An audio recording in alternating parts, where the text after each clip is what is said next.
Madam President, thank you. Can everyone hear okay? I'm having trouble hearing back there. Can you hear?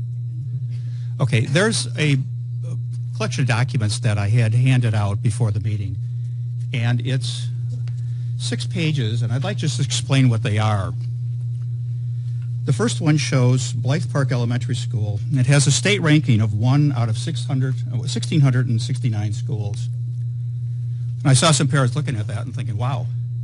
But I want to look at the top of it under the word Chicago in the center, because that's the date that this was printed, August of 2000.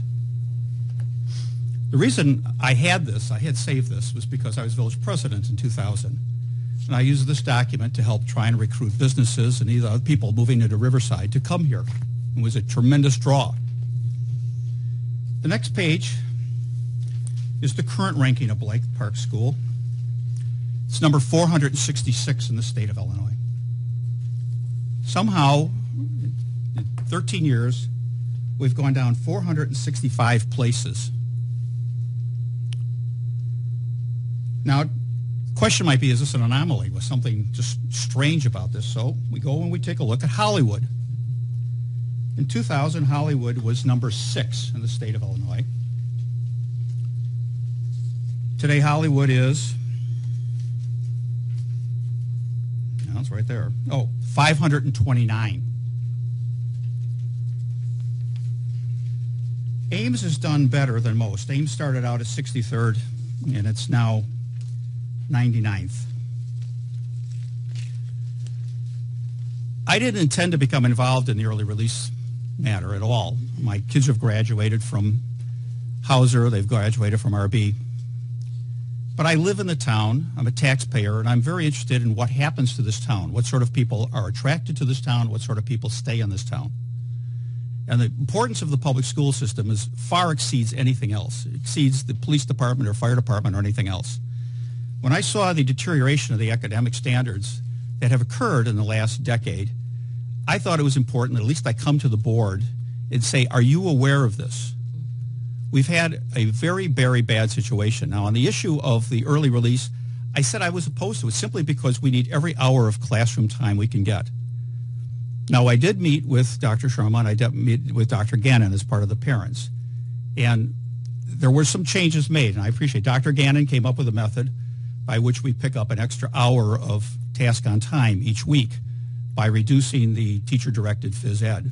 And he's going to apply for a waiver to do that.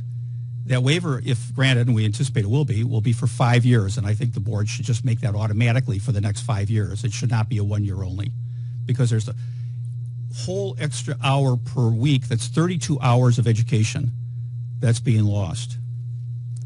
Now, as we got into this issue, I was trying to figure out what happened. Why did we go down this much? The town hasn't changed.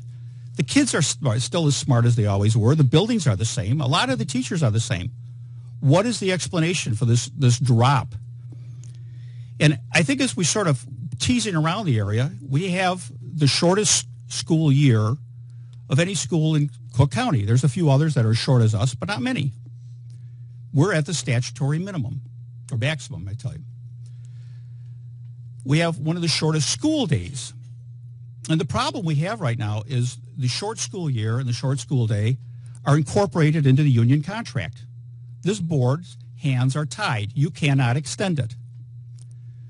When the parents talked to the teachers union and said, well, could you give us an extra 15 minutes a day for the 4 days that we don't have early release to make up for that hour, we got a big no. And it wasn't a, please no. It was no way. We're not doing it. The union has dug in, and they're going to stay that way. The reason that's important because you have 1 year left of this contract, and you're going to start negotiating it sometime in the fall. And if you incorporate into the next 3-year contract all of the shortcomings and all of the handcuffs you're operating under right now, you've guaranteed that for a 4-year period, our school is going to be heading toward mediocrity. And we are in a downward arc. On the second page, where they have Blythe Park at 466, on the far right side of it, it has the rank change from 2012. It has 16. Now, if you see this on the internet in color, that's in red. It means we've gone down 16 places in the last year. Where we're going to be next year, I don't know, but I'm guessing we're going to be probably, Blythe Park will be somewhere in the 500s. We'll be out of the top third of the schools in Cook County, or the state of Illinois. So what I think, and looking and talking about this, I don't know exactly what happened. I'm totally mystified, and I think this board is mystified. And what I've recommended, and I'm going to recommend right now, is that this board, before they begin collective bargaining, bring in a consultant, a nationally known consultant, who comes here and say, what are we doing wrong? What is it we can do to change? Because whatever that consultant comes up with is going to have to be incorporated into the collective bargaining agreement. This is a very critical time for this school. If this board goes into the collective bargaining agreement unprepared, without knowing what it is that needs to know, we're going to be gone for another 5 years. So I want to thank you for the time. I want you to thank you for listening to me. But I do want to impress upon the parents and the teachers that there has got to be changes in the school system, and it's got to come in this room. It's got to come from the board. Now, much of the blame for this, I have to say, does not lie with people that are here. Dr. Sharma just got here. Dr. Gannon just got here. The person who was in charge of the school for that decade is no longer here. That's a good beginning. But I think now this board is going to have to step up to the plate and take control of the situation.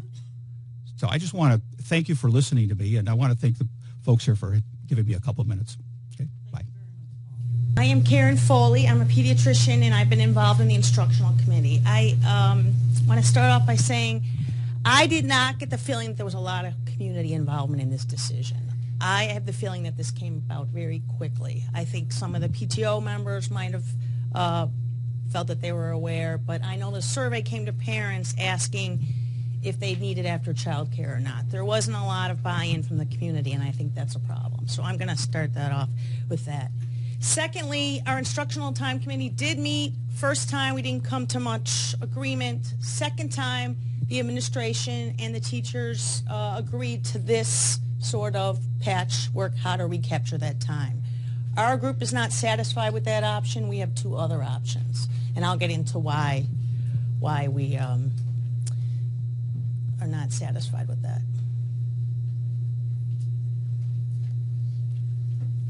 So we're going to talk about... Let me just finish the last thing. The one last thing on... All set? Yeah. All set. Here we go. Sorry. And I advance by sliding? Yeah, on the side. Scroll or hit the arrow. It's not Okay. So we're going to talk about instructional time in District 96. Here we go. So some people have already seen this. These are pupil attendance days in neighboring high-performing districts. Chicago Public Schools goes to school 181 days.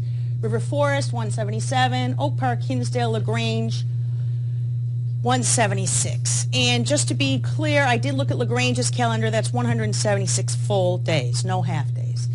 This current year that we just finished, District 96 went for 175. Next year, we're planning on 174 for 2 more parent-teacher conference days. So we are 2 days below neighboring districts. Our school ranking has fallen. We've already heard about that. Looking at the school district as a whole, we are now 127 out of 724. We have the shortest school year and the shortest school day, and I'll show you that now. Do we really want to lose more time? So this chart I sent to the board already, and our instructional time committee looked at it. So here's our ranking, 127. If you could see, Western Springs is 11, River Forest is 26. Those 2 school districts were ranked in the top 30 by Chicago Magazine last year. Both of those schools have about 10 minutes a day or almost an hour a week more of school than we do. Western Springs Middle School has 2 hours a week more. River Forest, you see, Oak Park Elementary and LaGrange are the 2 neighboring districts that have early release. Even with their early release, they are going to school longer than our kids are. And keep in mind, by Illinois report card, Hauser students have 80 minutes a week less of math instruction and 88 minutes of reading. So that's 2 hours below the state average at Hauser. And our minutes are lower and our days are fewer. So we have 2 days less than neighboring schools. We have a shorter school day for about an hour a week times 35 weeks. That's a total of 35 hours. There's 6 instructional hours in a day. That's 6 days we're shorter. With early release, we're losing 30 hours. There's 6 instructional hours in a day because we're taking out lunch and maybe advisory or breaks or things like that. So that's 5 more days lost. So we add 2 plus 6 plus 5. That's 13 days we will be losing next year. That's 2.5 weeks. That's 70.5% less time that our teachers are going to have to teach Common Core. That's 7.5% time that our students are going to have to learn Common Core. Teachers, I feel sorry for you. You're going to be evaluated on kids' test performance. How are you going to do that in 7.5% less time? That's concerning. And the lost value to our district. It currently costs $7.50 per hour per child to educate a person in our district. Multiply the number of enrolled students this year times 30 hours, that's an instructional cost of $365,000 that we are losing. That the taxpayers are paying for education for our students that we are losing. And there's other hidden costs. Dr. Sharma Lewis in one of her documents calculated early release would cost about $43,200. That's to be paid for by parents. Crossing guards, we're adding an extra hour a week. That's going to be paid for. And parents mix time at work. So the administration presents recapturing time in the school day. Let's capture an hour by TDPE. Let's bring back advisory and take away announcement time. Okay, if we have inefficient time in our day, we need to recapture that regardless of early release. We're seeing where we're falling. We need to get that time. We need to be efficient and effective in our time in the classroom. We cannot afford to lose any more time. Regardless of early release, that time needs to be recaptured. So our options from our stand of the committee was option 1 was actually Art Perry's idea. Add 15 minutes to the school day, Tuesday to Friday, to make up for the instructional loss. The teachers union said absolutely we cannot do that, and that's debatable depending on the contract.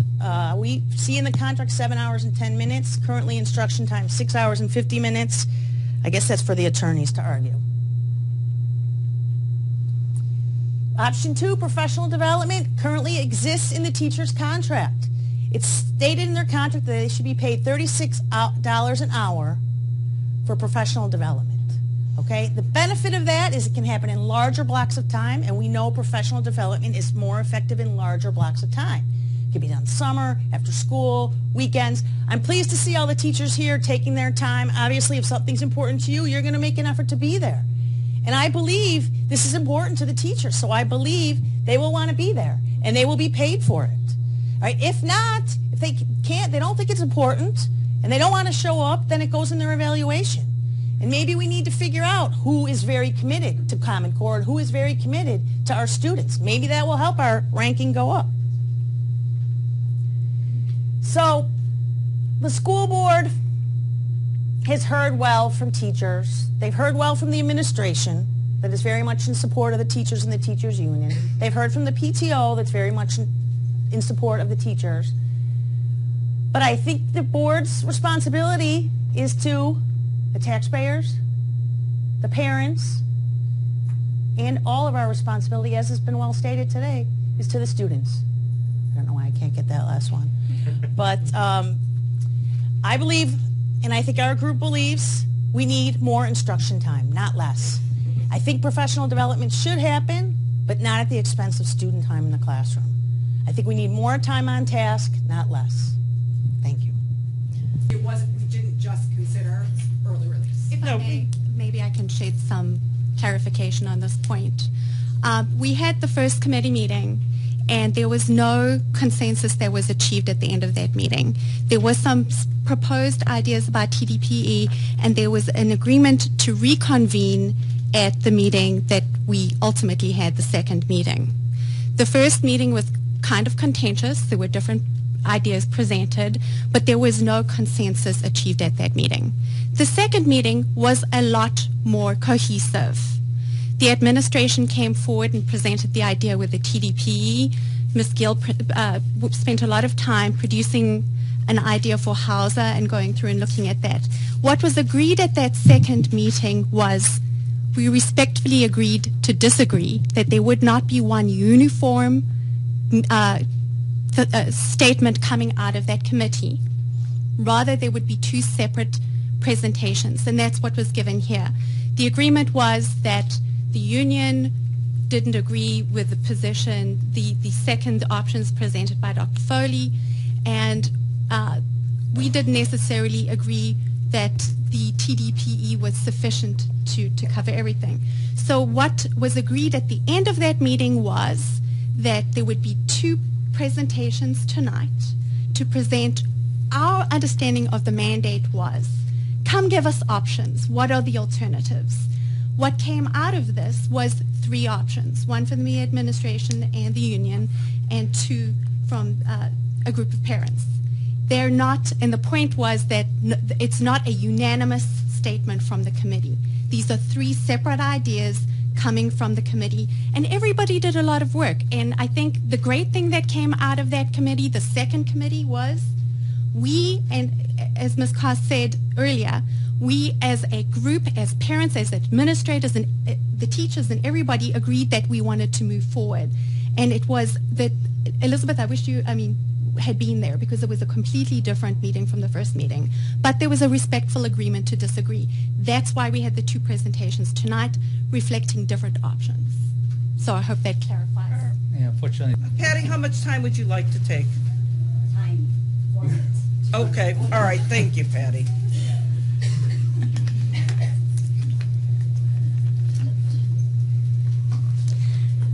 The REC would like to respond to points made in Dr. Foley's letter to the board and options 1 and 2, which were presented tonight.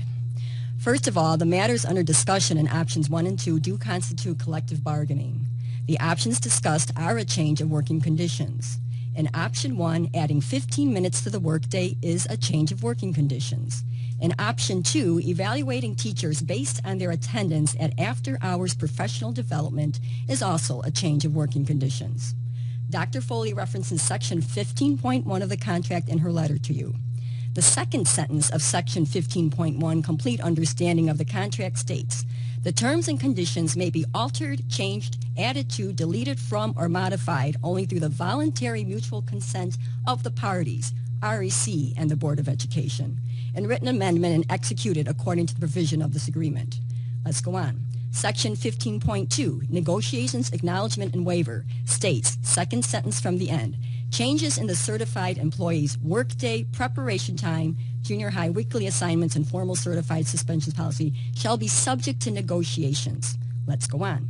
Section 1.2, Recognition Clause. The board recognizes the union as the sole and exclusive bargaining representative for all full-time and regular part-time certified personnel and all full-time and part-time paraprofessionals, and goes to define on who else we represent. My point is that the recognition clause states again that if either side wants to do anything related to wages, hours, or working conditions, it needs to be bargained. By definition from the Illinois Education Labor Relations Act, IELRA, the purpose of the collective bargaining unit is to bargain on wages, hours, terms, and conditions of employment. The ideas put forth in options 1 and 2 are terms and conditions of employment. So back to Dr. Foley's group proposal, yes, option 1 with extending the school day for 15 minutes is a term of employment that is a mandatory subject of bargaining. Option 2 has a condition of employment as well, with the idea of staff being penalized in their evaluation if they cannot attend the professional development after school hours. Dr. Foley's group has a different interpretation of the contract. Sentences are taken out of the context of the entire paragraph. When a contract is read, it must be read with the intent and within the context of the entire paragraph or section. The REC has passed bargaining proposals from 2010 which show the intent of Section 511 workday. Since 2010, there's been a new administration, a new board, and a new law firm, twice. The REC remains the only party present when the original intent of the workday was negotiated. I also like to point out Section 11.1 of the contract. This section outlines the procedure when parties, meaning the REC and the Board of Education, have a difference of opinion on the interpretation of the contract. This section explains the formal process of settling differences. Step 4 goes to arbitration. Arbitration will involve time and much money. Some cases have gone on for months. The REC stance is that we will negotiate the workday in our next contract. We will address professional development in our next contract. The current contract expires in June of 2015. We hope to start negotiating in fall. Our team has been ready since May 1st. Bill Howes and Helen Bryan, who will be on the negotiating team, explained to Dr. Foley's group and the committee that the REC will negotiate in good faith on this topic of the workday. I looked up the definition of good faith, which says it encompasses a sincere belief that negotiations will occur without malice or the desire to defraud others. The union is hereby on record that it has no intention of bargaining in anything but good faith. We have every belief the board will do the same. In closing, data proves that the quality of the teacher affects students' learning the greatest. We are asking for this hour a week to improve our quality of teaching. We do not sacrifice instructional time lightly. We are professionals, and we are a union of professionals. Thank you. Thank you very